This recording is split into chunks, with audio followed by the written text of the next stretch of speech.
Hello, नमस्कार दोस्तों। आपका अपना यूट्यूब चैनल टारगेट बायोलॉजी वाले में आप लोग को बहुत बहुत स्वागत है। जैसे कि आप लोग को पता होना चाहिए कि इस चैनल पे आप लोग को जितने भी ऑब्जेक्टिव बायोलॉजी का चल रहा है सीरीज, यहाँ से जो भी क्वेश्चन जो है वीवीआई क्वेश्चन ऑब्जेक्टिव क्वेश्चन को करा रहे हैं, हम लोग चैप्टर बाय चैप्टर रिवीजन करवा रहे हैं ताकि आपका जो एग्जाम जो हो बायोलॉजी का पेपर बहुत अच्छे से जा सके।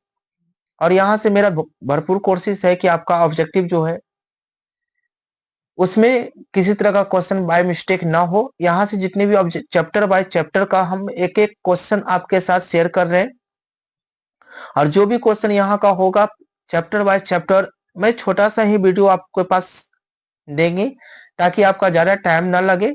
10 से 15-20 मिनट का आपका क्वेश्चन यानी वीडियो रहेगा, जिसमें से आपका 30 हर एक चैप्टर से लगभग लगभग कम से कम 100 से 150 क्वेश्चन को करवाएंगे, जिसमें हर एक वीडियो में आपका 30 ही ऑब्जेक्टिव क्वेश्चन रहेगा, ज्यादा नहीं रहेगा, है ना।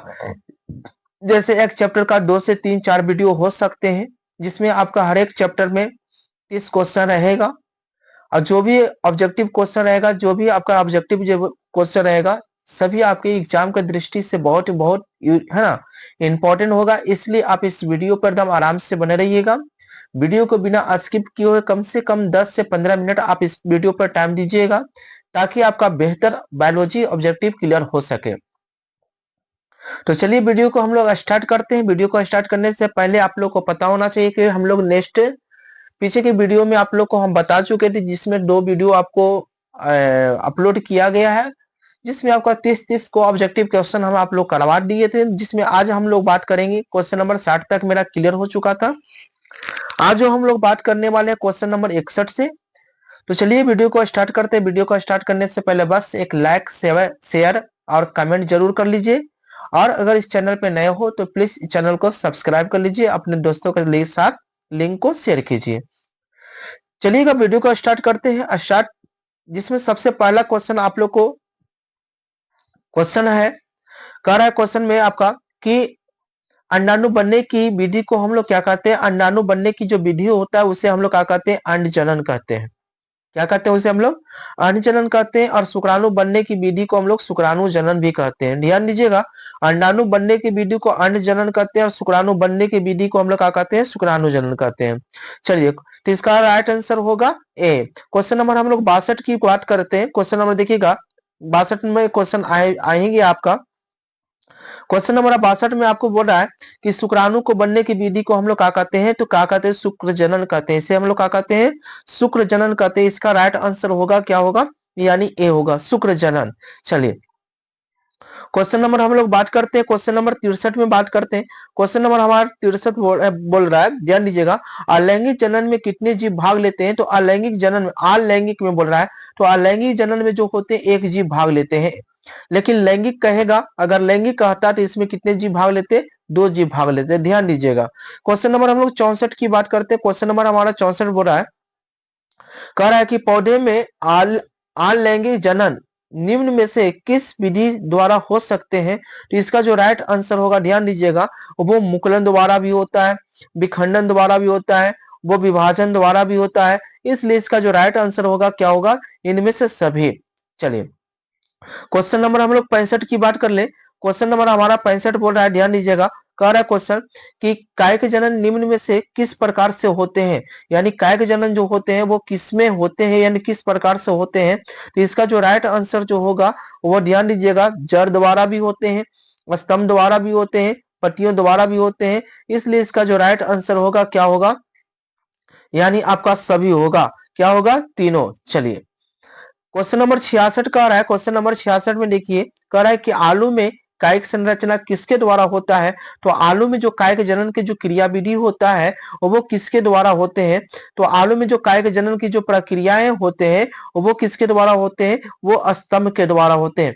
किसके द्वारा होते हैं, स्तंभ के द्वारा। चलिए, क्वेश्चन नंबर हम लोग 67 की बात कर ले। क्वेश्चन नंबर हमारा 67 बोल रहा है, ध्यान दीजिएगा, क्वेश्चन नंबर 67 में बोल रहा है कि एक ही फल कौन सा है, कह रहा है कि एक ही फल के भीतर पराग कोश से परागकण के वर्तिकाग्र, ये आपका क्या लिखा हुआ है, ध्यान दीजिएगा इसको, इसको हम लोग वर्तिकाग्र लिखा हुआ है, ये क्या लिखा हुआ है, वर्तिकाग्र लिखा हुआ है, ध्यान दीजिएगा क्या है लिखा हुआ है, वर्तिकाग्र। कह रहा है कि वर्तिकाग्र में पहुंचता है उसे हम लोग क्या कहते हैं, जब एक पुष्प के परागकोश से परागकण निकलकर उसी पुष्प के वर्तिकाग्र के पास जाने की क्रिया को हम लोग क्या कहते हैं, स्वपरागन कहते हैं। और एक होता है पर परागन, जब इसमें कहेंगे कि पर परागन में जो होता है, जब एक पुष्प के परागकोश से परागकण दूसरे पुष्प के स्त्री केसर के वर्तिकाग्र पर जाने की क्रिया को हम लोग क्या कहते हैं, पर परागन कहते हैं। स्वपरागन के लिए पुष्प को एक लिंगी द्विलिंगी होनी चाहिए और पर परागन के लिए पुष्प को उभयन एक लिंगी या उभय लिंगी होना चाहिए, लेकिन स्वपरागन के लिए पुष्प को हमेशा जो होता है वो कैसा होना चाहिए, द्विलिंगी होना चाहिए। तो चलिए इसका जो राइट आंसर होगा ए यानी स्वपरागन। क्वेश्चन नंबर हम लोग 68 की बात कर ले, क्वेश्चन नंबर हमारा 68 बोल रहा है, ध्यान दीजिए क्वेश्चन नंबर 68 में बोल रहा है कि अंडाशय से अंडे निकलने की प्रक्रिया को क्या कहते हैं हम लोग, अंडो उत्सर्ग कहते हैं। ध्यान दीजिएगा, अगर क्वेश्चन अभी फर्स्ट में देखे होंगे कि अंडाशय से अंडाणु बनने की विधि, अगर बनने की बात कह दे, क्या कह दे, अगर बनने की विधि कहे तो अंडजनन कहते हैं, और उत्सर्जन होने की बात कहे तो अंडो उत्सर्ग होंगे। चलिए क्वेश्चन नंबर 69 में बात करते हैं, क्वेश्चन नंबर ध्यान दीजिएगा, क्वेश्चन कर रहा है कि मानव मदा में अंडे का निषेचन कहाँ होता है, तो वो कहाँ होता है, फैलोपियन नली में, यानी अंडाणु और शुक्राणु का निषेचन का क्रिया कहाँ होता है, तो फैलोपियन नली में। क्वेश्चन नंबर 70 की बात कर ले, क्वेश्चन नंबर हमारा 70 बोल रहा है कि मानव नर में शुक्राणु भंडारण किस जनन अंग में होता है, तो ध्यान दीजिएगा शुक्राणु का क्या बोल रहा है, भंडारण बोल रहा है, क्या बोल रहा है, भंडारण। तो इसलिए इसका जो राइट आंसर होगा एपिडेमियस होगा।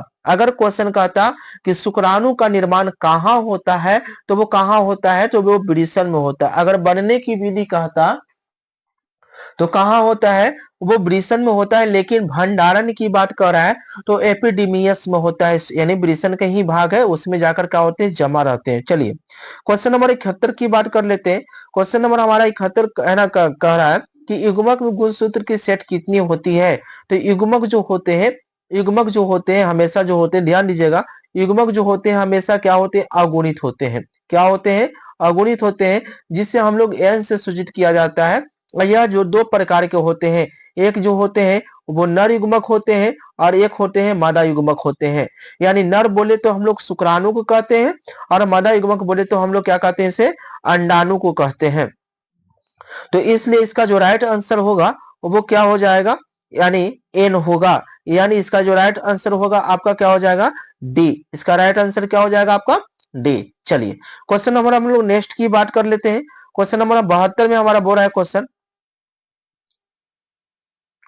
क्वेश्चन नंबर 72 में हमारा बोल रहा है, ध्यान दीजिएगा, कह रहा है कि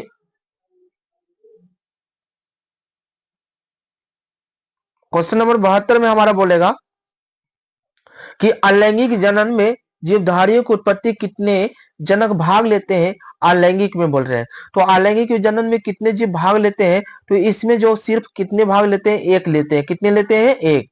लेकिन अगर लैंगिक कह देता तो लैंगिक में कितने जीव भाग लेते हैं, तो वो कितने भाग लेते हैं, दो लेते हैं। कितने जीव भाग लेते हैं, दो जीव भाग लेते हैं। कितने जीव भाग लेते हैं, दो जीव, याद रखिएगा। चलिए क्वेश्चन नंबर 73 की बात कर ले, क्वेश्चन नंबर 73 में हमारा बोल रहा है कि माता द्वारा दिए गए युग्मक और पिता द्वारा दिए गए युग्मक को जो संलयन जो होता है उससे क्या बनता है, तो क्या बनते हैं, युग्मनज बनते हैं। यानी जब दो युग्मक आपस में मिलते हैं तो युग्मनज का निर्माण होता है। यानी शुक्राणु और अंडाणु जब आपस में मिलते हैं तो क्या बनते हैं, वो युग्मनज का विकास होता है। चलिए क्वेश्चन नंबर 74 की बात कर ले, क्वेश्चन नंबर 74 में हमारा बोल रहा है, देखिएगा कि वह प्रक्रिया जिसके द्वारा नर युग्मक और मादा युग्मक युग्मक बनते हैं उसे हम लोग क्या कहते हैं, जब नर युग्मक और मादा युग्मक जब आपस में बनते हैं, क्या करते हैं, युग्मक बनते हैं, उसे हम लोग क्या कहते हैं, तो इसे हम लोग क्या कहते हैं, युग्मक जनन कहते हैं। क्या कहते हैं इसे हम लोग, युग्मक जनन, यानी युग्मक का बनने की क्रिया को युग्मक जनन कहते हैं। चलिए क्वेश्चन नंबर हम लोग 75 की बात कर ले, क्वेश्चन नंबर हमारा 75 बोल रहा है कि तीन परत वाली संरचना जिसके अंदर एक नई गुहा उदंग है ना बनी बनाई हुई यानी बनी होती है, उसे हम लोग क्या कहते हैं, उसे हम लोग क्या कहते हैं, उन्हें गैस तुली कहते हैं, गैस तुली अवस्था कहते हैं। जैसे आप लोग को ये मुख्य रूप से तीसरा चैप्टर में बहुत अच्छे खासा पढ़ना है, जिसे गर्भाशय का परत है, जिसे 3 भागों में बांटे देखिएगा मिलेगा, बायोमेट्रियम, मेसोमेट्रियम, एंडोमेट्रियम, है ना, एक्टोडर्म, मेसोडर्म, एंडोडर्म गर्भाशय का एक परत होता है, जो आप लोग तीसरे चैप्टर में हम लोग पढ़ाएंगे, है ना। ऑब्जेक्टिव भी आप लोग को करवाएंगे, साथ साथ आपको क्या है, क्लास भी चल रहा है, इसलिए आप लोग क्लास भी कर लीजिए इस चैनल पे। इस चैनल पे आपको सब्जेक्टिव से लेकर ऑब्जेक्टिव टेस्ट सभी आप लोग को क्या करा जाएगा, क्लास दिया जा रहा है, और चैप्टर बाय चैप्टर आपके साथ ऑब्जेक्टिव भी मिल रहा है। चलिए क्वेश्चन नंबर हम लोग नेक्स्ट की बात कर ले, क्वेश्चन नंबर 76 की बात कर ले। क्वेश्चन नंबर हमारा देखिएगा कि वह जीव या पौधे जिसके शरीर में नर तथा मादा दोनों प्रकार के जनन पाए जाते हैं, उसे हम लोग क्या कहते हैं, तो उसे हम लोग क्या कहते हैं, उभय लिंगी कहते हैं। क्या कहते हैं, उसे हम लोग उभय लिंगी कहते हैं। क्वेश्चन नंबर हम लोग क्वेश्चन नंबर चलिए क्वेश्चन नंबर देखिएगा कि किस प्रकार के जनन करने वाली प्राणियों में अधिक विभिन्नता को देखी जा सकती है, तो किसमें देखी जा सकती है, वो लैंगिक जनन, क्योंकि लैंगिक जनन द्वारा जो उत्पन्न संतान जो होते हैं, वो अपने माता पिता के क्या होते हैं, भिन्न भिन्न होते हैं, और इसलिए जनन के सबसे अच्छी विधि इसी को माना गया है। कहीं कहीं क्वेश्चन ऐसे भी पूछ देता है कि जनन के सबसे अच्छी विधि किसे मानी जाती है, तो किसे मानी जाती है, लैंगिक जनन को माना जाता है, इसलिए ताकि उसके जो लैंगिक जनन द्वारा जो होते हैं, जो गुण जो होते हैं, एक पीढ़ी से दूसरे पीढ़ी यानी मानव अस्तित्व जो होता है, जीवों का अस्तित्व एक पीढ़ी से दूसरे पीढ़ी में क्या करते हैं, स्थानांतरण करते हैं, इसलिए इसे जनन के सबसे अच्छी विधि भी मानी जाती है।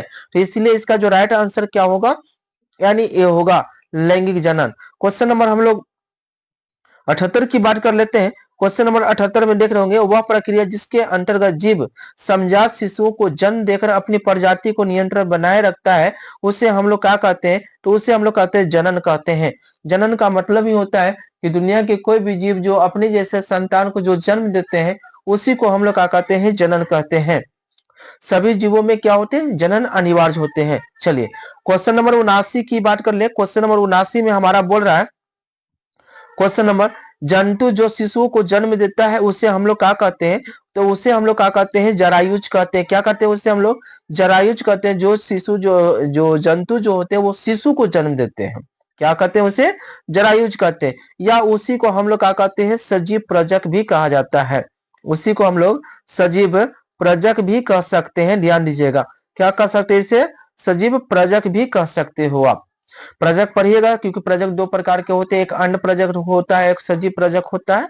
ठीक है, जो अंडे देते हैं उसे अंड प्रजक कहते हैं, जैसे मुर्गी हो गया, सांप हो गया, बत्तख हो गया, ये सब जो होते हैं अंड प्रजक होते हैं। और सजीव प्रजक का मतलब होता है जो संतान को, शिशु को जन्म देते हैं, जैसे मानव, कुत्ता, बिल्ली, गाय, भैंस, ये सब क्या करते हैं, संतान को जन्म देते हैं। इसी को हम लोग जरायुज के भी नाम से भी जाना जाता है। क्वेश्चन नंबर 80 कह रहा है, ध्यान दीजिएगा। क्वेश्चन नंबर 80 में हमारा बोला है कि अंडे से लेकर वयस्क तक बनने के संपूर्ण प्रक्रिया को हम लोग क्या कहते हैं, तो क्या कहते हैं, इसे गर्भधान कहते हैं। क्या कहते हैं, इसे हम लोग गर्भधान कहते हैं। यानी अंडे से लेकर पूरा वयस्क तक बनने की क्रिया को ही हम लोग क्या कहते हैं, गर्भधान कहते हैं। क्वेश्चन नंबर 81 की कर है। क्वेश्चन नंबर 81 में जरा ध्यान दीजिएगा, कर है कि प्लाज्मोटोमी किसमें होते हैं, प्लाज्मोटोमी जो होते हैं वो किसमें होते हैं, तो ये जो होता है, ध्यान दीजिएगा, इनका जो राइट आंसर क्या होगा, यानी सी भी हो सकते हैं और क्या होगा, डी भी हो सकते हैं। तो आप देखिएगा ऑप्शन के हिसाब से मारिएगा, इसका जो राइट आंसर होगा दोनों होगा। ऑप्शन में रह गया है ना, दोनों में लिखा गया, दो ऑप्शन सही करेक्ट हो गया, इसलिए हम आपको दोनों को बता रहे हैं। ठीक है, चलिए क्वेश्चन नंबर 82 में कह रहा है, ध्यान दीजिएगा, क्वेश्चन नंबर 82 हमारा कह रहा है कि है ना, किसी अनिषेचित अंडज से बीज का विकास को क्या कहते हैं, यानी विकास को हम लोग क्या कहते हैं, पार्थेनोकार्पी कहते हैं। या इसी को हम लोग क्या कहते हैं, अनिषेक फलन भी कहा जाता है। क्या कहा जाता है, इसे अनिषेक फलन कहते हैं, क्योंकि वैसा फल जिसका निर्माण बिना निषेचन के द्वारा होता है, इसमें निषेचन का क्रिया नहीं होते हैं, उसी को हम लोग अनिषेक फलन कहते हैं। जैसे में केला हो जाएगा, ठीक है, इसमें अनिषेक यानी अनिषेक फलन की क्रिया होते हैं। चलिए क्वेश्चन नंबर 83 की बात कर ले। क्वेश्चन नंबर 83 में आप जरा ध्यान दीजिएगा, क्वेश्चन नंबर 83 आपका बोल रहा है कि एक बीज पत्री में ग्राफ्टिंग बिरले ही सफल होते हैं, क्योंकि वह क्रिया किसमें होते हैं, एक बीज पत्रियों में भाग लेते हैं। किसमें भाग लेते हैं, एक बीज पत्रियों में क्या करते हैं, वो भाग लेते हैं। इसका राइट आंसर होगा बी।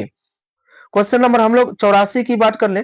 क्वेश्चन नंबर हमारा 84 बोल रहा है, ध्यान दीजिएगा कि एफायरा लार्वा है ना, और जे है ना, और लियो में पाया जाता है। इसके निर्माण किस विधि को किसके द्वारा होता है, तो वो किसके द्वारा होता है, एस्ट्रोवाइलेशन के द्वारा होता है। कि एस्ट्रोवाइलेशन के द्वारा क्या होता है, इसमें ये क्रियाएं होते हैं। चलिए इसका जो राइट आंसर क्या होगा, डी, एस्ट्रोवाइलेशन। चलिए क्वेश्चन नंबर हम लोग 85 की बात कर ले। कह रहा है कि जिर्नेटोलॉजी किसका अध्ययन किया जाता है। चलिएगा ये आपका रहा आपका होमवर्क क्वेश्चन, यानी आपका क्या रहा, आप इसका खुद आंसर आप कमेंट में कीजिएगा कि इसका राइट आंसर क्या होगा। नहीं तो हम नेक्स्ट वीडियो में इसका आंसर आप लोग को बताएंगे। आपका इसका आंसर के कमेंट का हम इंतजार करेंगे। इसका राइट आंसर आप लोग देने का प्रयास कीजिएगा। अगर राइट आंसर ना होगा तो हम यहाँ से नेक्स्ट वीडियो में ताकि आपको क्या करेंगे, आंसर देंगे, ताकि हम मुझे भी पता होना चाहिए कि आप लोग पूरी वीडियो देख रहे हैं। आप अपने अच्छे ईमानदारी से सच्चे मन से आप लोग है ना एग्जाम की तैयारी कर रहे हैं, इसलिए इसका हम होमवर्क में आपका क्वेश्चन को सेट कर रहे हैं। और नहीं तो हम आप लोग को नेक्स्ट वीडियो में इसका आंसर बताने की कोशिश करेंगे, और आप लोग भी इसका आंसर कमेंट बॉक्स में जरूर दीजिएगा, हम इंतजार करेंगे। चलिए क्वेश्चन नंबर 86 की बात कर ले। क्वेश्चन नंबर 86 में करा है कि निम्नलिखित में किसमें बिना निषेचन द्वारा प्रजनन की क्षमता होती है, तो वो किसमें होता है, और वो क्या होता है, मधुमक्खी में। यानी मधुमक्खी में जो निषेचन का क्रिया नहीं होते हैं। चलिए क्वेश्चन नंबर 87 का रहा है, ध्यान दीजिएगा। क्वेश्चन नंबर 87 का रहा है कि प्याज में युग्मक में गुणसूत्रों की संख्या कितनी होती है, तो वो क्या होते हैं, 16 होते हैं। कितने होते हैं, 16। क्वेश्चन नंबर 88 का रहा है, ध्यान दीजिए। क्वेश्चन नंबर 88 में कह रहा है कि किसी अनावृत जीवी में एंडोस्पर्म यानी भ्रूणपोष है, वो भ्रूणपोष हमेशा कैसे होते हैं, तो क्या होते हैं, वो हमेशा त्रिगुणित होते हैं। जैसे भ्रूणपोष का जो निर्माण जो होता है उसमें अगुणित और द्विगुणित मिलकर आपस में बनते हैं, जिसमें हम आप लोग को पता होना चाहिए कि भ्रूणपोष में जो होते हैं वो कितने भ्रूणपोष में जो होते हैं वो क्या होते हैं, 7 कोशिका होते हैं। भ्रूणपोष में कितने कोशिका होते हैं, 7 कोशिका होते हैं, और 8 केंद्रक होते हैं। जब तब जाकर क्या बनते हैं, भ्रूणपोष बनते हैं। और 7 कोशिका जो होते हैं अगुणित होते हैं, और 8 केंद्रक जो होते हैं द्विगुणित होते हैं। यानी जब n+2n बनते हैं तो 3n बनते हैं। वो इसीलिए ये कह रहा है कि किसी अनवृत्त जीवी एंडोस्पर्म यानी भ्रूणपोष में जो होते हैं वो हमेशा कैसे होते हैं, त्रिगुणित होते हैं। इसका जो राइट आंसर होगा सी। क्वेश्चन नंबर 89 का रहा है, ध्यान दीजिए। क्वेश्चन नंबर 89 का रहा है कि किसी पुष्प में अंडाशय होते हैं, वो अंडाशय हमेशा कैसे होते हैं, तो अंडाशय हमेशा कैसे होते हैं, वो क्या होते हैं, द्विगुणित होते हैं। चलिए उसके बाद क्वेश्चन नंबर 90 कह रहा है, क्वेश्चन नंबर कह रहा है कि देखिएगा पौधे में अर्धसूत्री विभाजन किससे होता है, तो वो किसके द्वारा होता है, अर्धसूत्री विभाजन जो होता है वो परागकोश से होता है। तो इस प्रकार से रहा आपको टोटल जो हो गया, यानी टोटल आपको 3 वीडियो है आपके पास, जिसमें आपका प्रति जो होता है वीडियो में आपको है ना टोटल जो हो गया 90 क्वेश्चन आपका हो गया। यानी देखिएगा आपके फर्स्ट चैप्टर में आपको टोटल जो कुल हो गया 90 क्वेश्चन हो गया। ये फर्स्ट चैप्टर का आपका 90 ऑब्जेक्टिव क्लियर किए। उसके बाद हम लोग आपको नेक्स्ट वीडियो में आएंगे तो सेकंड चैप्टर को लेकर आएंगे, और उसमें भी आप लोग को लगभग 100 के लमसम में आसपास में क्या करेंगे, आंसर की करवाएंगे, जिसमें आपको बहुत बहुत इंपॉर्टेंट क्वेश्चन होने वाला है। तो चलिए हम आप लोग नेक्स्ट वीडियो में मिलेंगे, नए टॉपिक से मिलेंगे, नए चैप्टर से मिलेंगे। जब तक हमारे तरफ सभी स्टूडेंट को, सभी भाई को जय हिंद, जय भारत।